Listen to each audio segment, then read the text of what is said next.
De nombreuses entreprises suspendues à ce que va annoncer Donald Trump ce soir. Quel droit de douane supplémentaire pour quel secteur?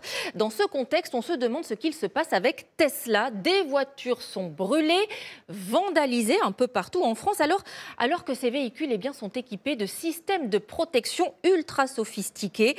Nathalie Pellerin, Stécie Petit et Marion Laradé nous montrent comment cela fonctionne. Regardez bien ce qui se passe quand quelqu'un s'approche de cette Tesla sans même la toucher. Un œil s'affiche, il indique que toutes les caméras de la voiture s'activent pour filmer l'intrus.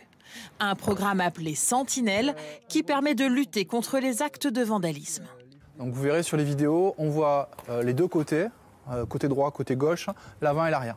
On peut retrouver qui a commis l'infraction et porter plainte avec la vidéo à l'appui.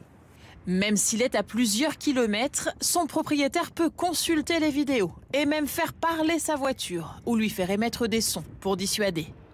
Je vous vois, éloignez-vous. Des fonctions bien utiles ces derniers temps et qui devraient être renforcées. D'autant qu'Elon Musk, le patron de Tesla, est devenu le bras droit de Donald Trump. Chacun vante quasi quotidiennement les mérites de l'autre.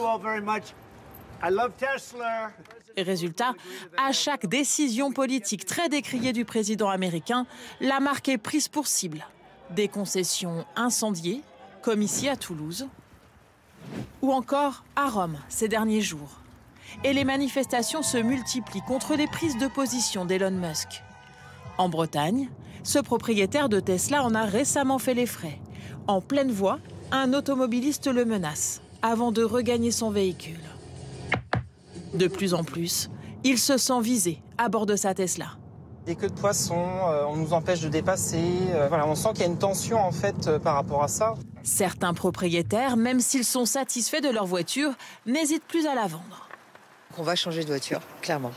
D'autres conducteurs se contentent d'afficher leur désaccord vis-à-vis du milliardaire à l'aide d'autocollants. S'il vous plaît, ne vandalisez pas ma voiture, je le déteste aussi. Les ventes, elles, s'effondrent. Une chute de 40% en un an en France.